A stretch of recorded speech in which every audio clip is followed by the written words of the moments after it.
കേരളത്തിലെ പൊതു സർവകലാശാലകളിൽ വിദേശത്ത് പുറത്തോ എവിടെയെങ്കിലും ക്യാമ്പസ് തുടങ്ങുന്നതിനുള്ള അനുവാദമില്ല. എന്നാൽ പുതിയതായി വരുന്ന സ്വകാര്യ സർവകലാശാലകൾക്ക് പുറത്ത് വിദേശത്ത് ക്യാമ്പസ് തുടങ്ങുന്നതിനുള്ള അനുവാദം കൊടുത്തിരിക്കുകയാണ്. അപ്പോൾ അത് കേരളത്തിൽ നിലവിലുള്ള പൊതു സർവകലാശാലകളെ തകർക്കുന്നതിന് കാരണമാകുമോ തുടങ്ങിയ ഗൗരവതരമായ വിഷയങ്ങൾ. പിന്നെ ഫീസ് സംബന്ധിച്ച് ഫീസ് അവർ തന്നെയാണ് നിശ്ചയിക്കുന്നത്. ഇപ്പോൾ ഇതിൻ്റെ ക്ലോസ് 11(6) അനുസരിച്ചിട്ട് ഫീസും മറ്റു ചാർജുകളും നിശ്ചയിക്കുകയും ആവശ്യപ്പെടുകയും സ്വീകരിക്കുകയും ചെയ്യുക എന്നുള്ളത് വരുന്ന സർവകലാശാലകളാണ്. സർക്കാരിന് യാതൊരു തരത്തിലുള്ള നിയന്ത്രണവും അതിൻ്റെ മീതെ ഇല്ല എന്ന് പറയുന്നത് ദൗർഭാഗ്യകരമാണ്. ഞാനൊരു ആക്ഷേപം ഉന്നയിച്ചത് ഇതൊരു ആലോചന കൂടെ ഇല്ലാതെ ശരിക്കും വായിച്ചു പോലും നോക്കാതെ തയ്യാറാക്കിയ ഒരു ബില്ലാണെന്നുള്ളതിൻ്റെ ഉദാഹരണം പറയാം. ക്ലോസ് 12 പ്രവേശനം അഡ്മിഷൻ. എല്ലാ സർവകലാശാലയും അതത് സംഗതി പോലെ ഈ ആക്ടിലെയും ബന്ധപ്പെട്ട സ്റ്റാറ്റ്യൂട്ടുകളിലെയും വ്യവസ്ഥകൾക്കും UGCയുടെയും മറ്റ് റെഗുലേറ്ററി ബോഡികളുടെയും റെഗുലേഷനുകൾക്കും വിധേയമായി എല്ലാ വ്യക്തികൾക്കും പ്രവേശനം നൽകേണ്ടതാണ്. ഓക്കെ. അടുത്തത് അവിടുത്തെ പ്രൊവൈസോ എന്താണ്? എന്നാൽ നിർണയിക്കപ്പെട്ട അക്കാഡമിക് യോഗ്യതയോ നിലവാരമോ ഇല്ലാത്ത ഏതെങ്കിലും വ്യക്തിയെ ഏതെങ്കിലും പഠന കോഴ്സിലേക്ക് പ്രവേശിപ്പിക്കുന്നതിനോ ഒരു നിലവാരം ഇല്ലാതെ ഒരു അക്കാഡമിക് യോഗ്യതയില്ലാത്ത ഒരാളെ ഒരു പഠന കോഴ്സിലേക്ക് പ്രവേശിപ്പിക്കുന്നതിനോ 2 ബിരുദമോ മറ്റ് അക്കാഡമിക് ബഹുമതിയോ നൽകുന്നതിനാവശ്യമായ ഏറ്റവും കുറഞ്ഞ നിലവാരത്തേക്കാൾ അതിനേക്കാൾ താഴ്ന്ന അക്കാഡമിക് റെക്കോർഡുള്ളതോ ആയ ഏതെങ്കിലും വിദ്യാർത്ഥിയെ സർവകലാശാലയുടെ പ്രവേശന പട്ടികയിൽ നിലനിർത്തുന്നതിനോ 1-ാം ഉപവകുപ്പിലെ വ്യവസ്ഥകൾ ബാധകമായിരിക്കില്ല. മനസ്സിലായ? ഒരു ക്വാളിറ്റി ഇല്ലാത്തവന് അഡ്മിഷൻ കൊടുക്കാം, അവൻ്റെ അഡ്മിഷൻ നിലനിർത്താം. ഇത് എവിടെയെങ്കിലും കേട്ടിട്ടുണ്ട്? നിങ്ങളെടുത്ത് വായിച്ചു നോക്ക്. 12(1) അഡ്മിഷൻ പറഞ്ഞിട്ട് അതിൽ കുറച്ച് കണ്ടീഷൻസ് വെച്ചിട്ടുണ്ട്.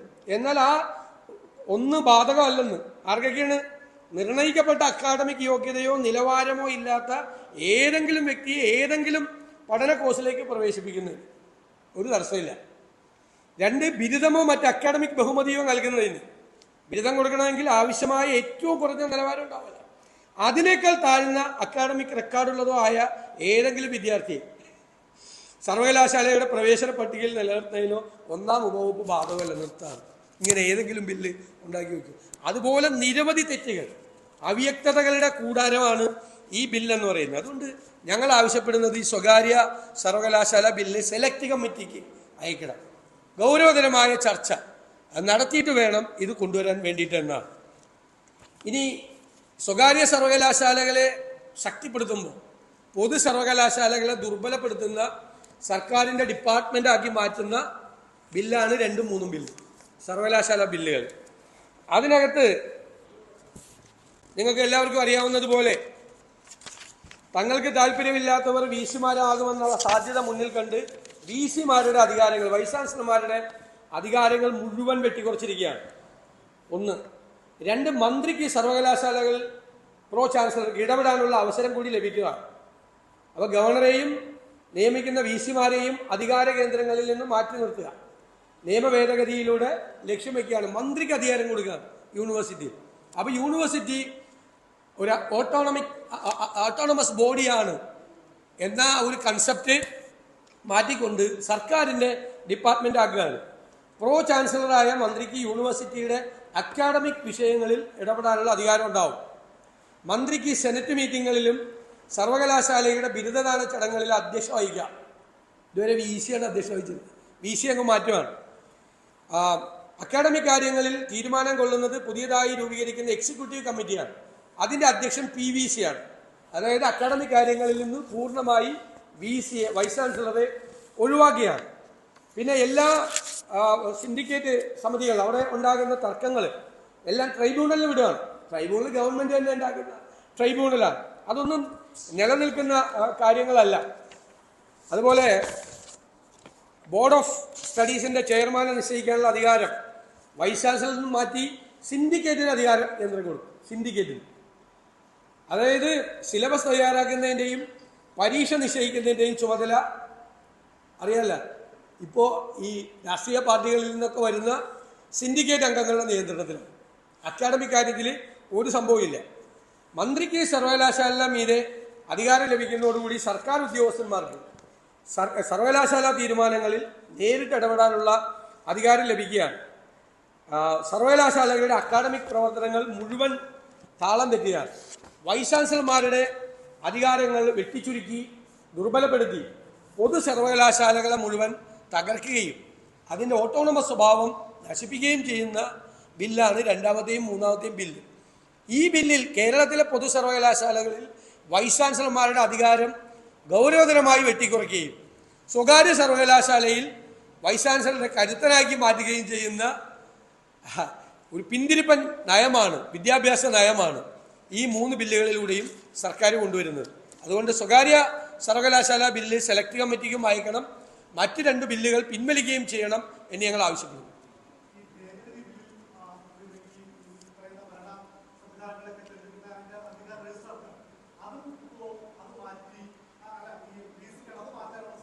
കംപ്ലീറ്റ് അക്കാഡമിക് കാര്യങ്ങളിലും അഡ്മിനിസ്ട്രേറ്റീവ് കാര്യങ്ങളിലും മുഴുവൻ വി സിയെ മാറ്റിയാണ്. വി സി ഒരു നോക്കൂത്തിയാണ്.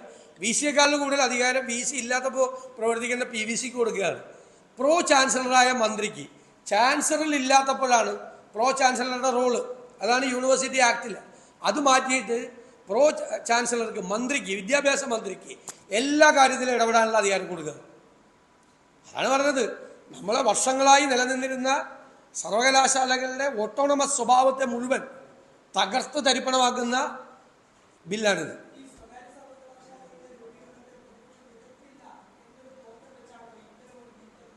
അല്ല, ഞങ്ങൾ ആദ്യമേ തൊട്ട് ഞങ്ങൾ കൊണ്ടുവരാൻ വേണ്ടി പോയതാണ്. പക്ഷെ ഇങ്ങനത്തെ ഒരു ബില്ലല്ല ഞങ്ങൾ കൊണ്ടുവരാൻ നോക്കിയത്. ഇതിപ്പോൾ എന്താണ് നിയന്ത്രണം? സർക്കാരിന് എന്ത് നിയന്ത്രണമാണുള്ളത്? ഫീസ് അവർക്ക് നിശ്ചയിക്കാം, തോന്നിയതുപോലെ ഫീസ് വാങ്ങിക്കാം, എന്തു വേണമെങ്കിലും അവർക്ക് ചെയ്യാം, ആരെ വേണമെങ്കിലും വൈസ് ചാൻസലറായിട്ട് നിയമിക്കാം. വ്യവസായ വാണിജ്യ രംഗത്ത് പ്രവർത്തിക്കുന്ന ഒരാളെ വൈസ് ചാൻസലറാക്കാം. അക്കാഡമിക് യോഗ്യതയില്ല, അയാൾ SLC പാസ്സായിട്ടില്ലെങ്കിലും വൈസ് ചാൻസലറാക്കാം. ആണ് ഇത്, ബില്ല് വായിച്ചു നോക്കും. പിന്നെ ഒരു യോഗ്യതയില്ലാത്തവനെയും വിദ്യാർത്ഥിയാക്കാം. അങ്ങനെയാണെങ്കിൽ എന്തുമാത്രം വിദ്യാർത്ഥികളായിരിക്കും കേരളത്തിൽ പല പരീക്ഷയും പാസ്സാ. ഇപ്പം നേരത്തെ പലരും PG ക്ക് ചേർത്തിരുന്നത് പരീക്ഷ മറ്റേ മാർക്ക് ലിസ്റ്റ് തിരുത്തിയും വ്യാജ സർട്ടിഫിക്കറ്റ് സംഘടിപ്പിച്ച്, ഇനി അതിൻ്റെ ആവശ്യമില്ല. ഇനിയിപ്പോൾ ഡിഗ്രി പാസ്സായില്ലെങ്കിലും PG ക്ക് ചേരാമല്ലോ. അല്ല, ഈ ബില്ല് ഒരു കാരണവശാലും ഇപ്പോൾ പാസ്സാക്കാൻ പാടില്ല. ഇത് സെലക്ട് കമ്മിറ്റിക്ക് അയച്ച് ഇത് നടപ്പാക്കിയ സംസ്ഥാനങ്ങളിൽ ഉണ്ടാക്കിയിരിക്കുന്ന ഗുരുതരമായ പ്രത്യാഘാതങ്ങൾ മനസ്സിലാക്കി ഈ ഏച്ചുകെട്ടിയ ഈ ബില്ല് കുറേ കൂടി നവീകരിച്ച് കുറേ കൂടി കേരളത്തിന് അനുസരണമായ രീതിയിൽ കൊണ്ടുവരണം. പിന്നെ ഇതെല്ലാം നോക്കണം, എന്ത് ഇമ്പാക്റ്റ് ഉണ്ടാക്കും. ഇത് വന്നു കഴിയുമ്പോൾ കേരളത്തിൽ എത്ര സ്ഥാപനങ്ങൾ പൂട്ടിപ്പോവും, സർവകലാശാലകൾ ഉൾപ്പെടെ പൂട്ടിപ്പോവും. ഈ രീതിയിലാണ് ഈ നിയമം വരുന്നതെങ്കിൽ എന്ത് ക്യാമ്പസില്ലെങ്കിൽ പിന്നെ എന്ത് സർവകലാശാല? ക്യാമ്പസിൽ കുട്ടികളില്ലെങ്കിൽ എന്ത് സർവകലാശാല? ഇപ്പം തന്നെ കുട്ടികളില്ല അല്ലേ? എത്ര എഞ്ചിനീയറിംഗ് കോളേജ് പൂട്ടി കേരളത്തിൽ? നിരവധി കൂട്ടുവാണ്. എയ്ഡഡ് അൺഎയ്ഡഡ് പൂട്ടിക്കൊണ്ടിരിക്കുകയാണ്. എയ്ഡഡ് സ്ഥാപനങ്ങളിൽ കുട്ടികളില്ലാത്തതുകൊണ്ട് കോഴ്സുകൾ റദ്ദാക്കി. എനിക്കറിയാവുന്ന മധ്യ തിരുവിതാംകൂറിലൊരു കോളേജിൽ 4 ഇംഗ്ലീഷ് പ്രൊഫസർമാർ റിട്ടയർ ചെയ്തു. 4 ഇംഗ്ലീഷ് പ്രൊഫസർമാർ. പക്ഷെ വേക്കൻസി ഇല്ല. എന്താ കാര്യം? സ്റ്റുഡൻസ് ഇല്ല. ഇല്ലെങ്കിൽ 4 പേര് റിട്ടയർ ചെയ്യുമ്പോൾ 4 പുതിയ അധ്യാപകർക്ക് നിയമനം കിട്ടുന്നതാണ്. നിങ്ങൾ അന്വേഷിച്ച് നോക്കിക്കോ.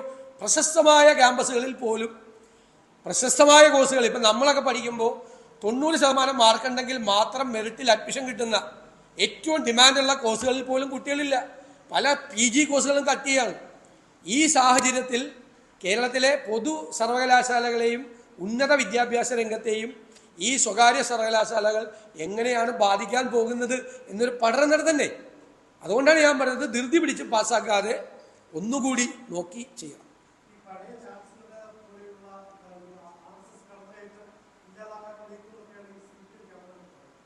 അല്ലല്ല, അങ്ങനെ പറഞ്ഞിട്ട് എന്താ കാര്യം? വൈസ് ചാൻസലർ തന്നെയല്ലേ? ആ വൈസ് ചാൻസലറെ മാറ്റിയിട്ട് ഈ വിദ്യാഭ്യാസ മന്ത്രി വൈസ് ചാൻസലറായ ഉള്ള സ്ഥിതി എന്തായിരിക്കും കേരളത്തിൽ? ഏത് ഗവൺമെന്റ് വന്നാലും അങ്ങനെ പാടില്ലല്ലോ. അതോടുകൂടി സർവകലാശാല ലോകത്ത് എവിടെയെങ്കിലും ഉണ്ടോ ഈ പരിപാടി?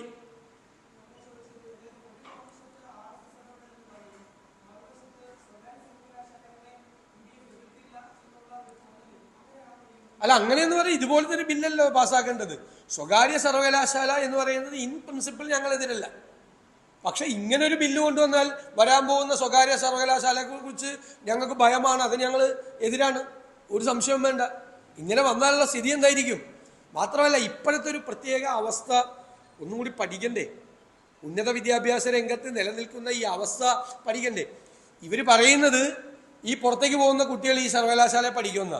പക്ഷെ പുറത്തേക്ക് പോകുന്ന കുട്ടികൾ പഠിക്കാൻ വേണ്ടി മാത്രമാണോ പോകുന്നത്? ആണോ? ആണോ? പഠിക്കാൻ വേണ്ടിയാണെങ്കിൽ ഇന്ത്യയിൽ എന്തെല്ലാം സ്ഥാപനങ്ങളുണ്ട്.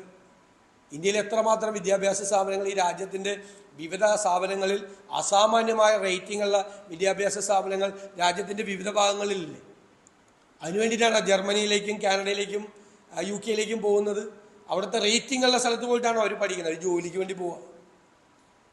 അതുകൊണ്ട് ഈ സർവകലാശാല വന്നാൽ ഇവർ ഇവിടെ ചേർന്ന് അവിടെ പോവാതിരിക്കും എന്ന് പറയുന്നതിൽ എനിക്ക് അതിനകത്തൊരു യുക്തി കാണുന്നില്ല. ശരിയാണോ?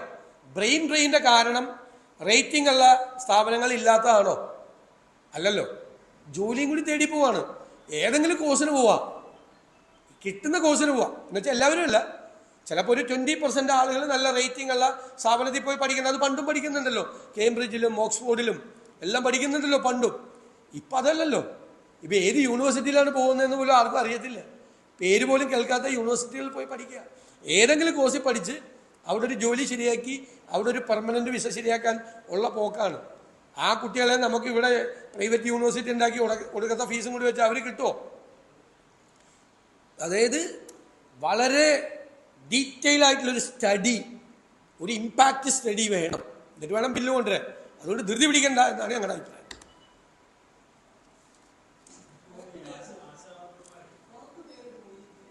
അല്ല, ഞങ്ങളത് ഇന്ന് ചർച്ച ചെയ്യട്ടെ. സർക്കാർ ഇപ്പോൾ ഞങ്ങൾ നേരത്തെ ബിസിനസ് അഡ്വൈസറി കമ്മിറ്റിയിലും ഈ നിർദ്ദേശം ഗവൺമെന്റിന്റെ മുമ്പാകെ വെച്ചിട്ടുണ്ട്. ഞാൻ തന്നെ പറഞ്ഞത്. അപ്പോൾ ചോദിക്കട്ടെ.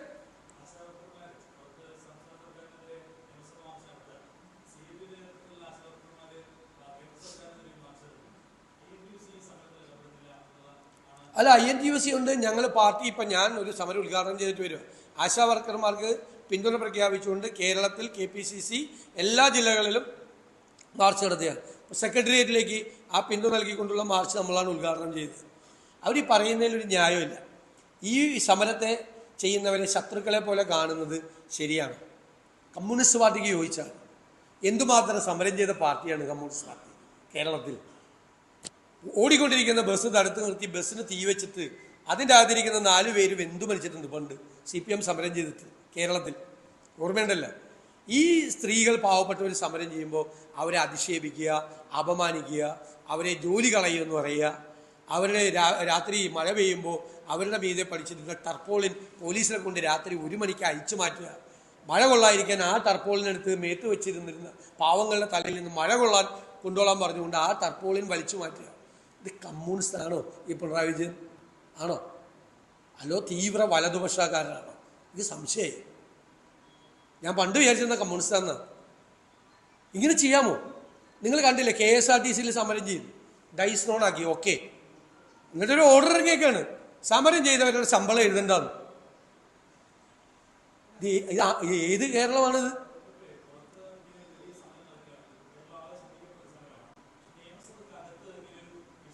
ഞങ്ങൾ ഇന്നലെ നിയമസഭ കൂടിയത്, അതിനേക്കാൾ ഗൗരവമുള്ള വിഷയമല്ലേ ഞങ്ങൾ കൊണ്ടുവന്നത്. അടുത്ത ദിവസം ഉണ്ടല്ലോ സഭ. ഇന്നത്തെ വിഷയത്തിന്റെ പ്രാധാന്യം നേരെ തിരിച്ച് എന്നോട് ചോദിച്ചതന്നെ. ഇത്രയും വലിയ വിഷയം ഉണ്ടായിട്ട് ഇന്ന് ഇതാണ് കൊണ്ടുവന്നത് നേരെ തിരിച്ചു ചോദിച്ചത് എന്നോട്. ഞാൻ മറ്റത് എടുത്തിരുന്നെങ്കിൽ നിങ്ങളല്ലേ പാർട്ടി.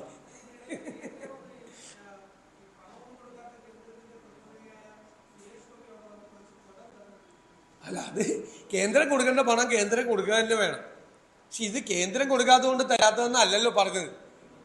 ആരോഗ്യമന്ത്രിയുടെ വീട്ടിൽ കാണാൻ ചെന്നവരെ അധിക്ഷേപിച്ചല്ലേ അയച്ചത്. പിന്നെ ഈ സമരം എന്താ മാവോയിസ്റ്റുകൾ, അർബൻ നക്സലൈറ്റുകളൊക്കെ നടത്തുന്നു എന്നുള്ള രീതിയിലാണ്. അവരെ അങ്ങോട്ട് ശത്രുക്കളായി പ്രഖ്യാപിച്ചിട്ട് അവരെ ഫിനിഷ് ചെയ്യാനുള്ള പരിപാടിയല്ലേ തുടങ്ങുന്നത്. ആദ്യത്തെ സമരമാണ് കേരളം കാണുന്നത്.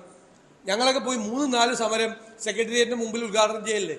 അതിന് ഈ പാവപ്പെട്ടവരുടെ സമരത്തിന് മാത്രം എന്താ ഗവൺമെന്റ് ഇത്രയും ഭയക്കുന്നത്? കുറച്ച് സ്ത്രീകൾ ഇരുന്ന് സമരം ചെയ്തപ്പോൾ ഇത്രയും പേടി. അതിനപ്പുറത്ത് വേറെ ഒരുപാട് പേര് സമരം ചെയ്യുന്നുണ്ടല്ലോ, അവരോടൊന്നും ഈ ഭീഷണിയില്ലല്ലോ. ശരിയാണോ?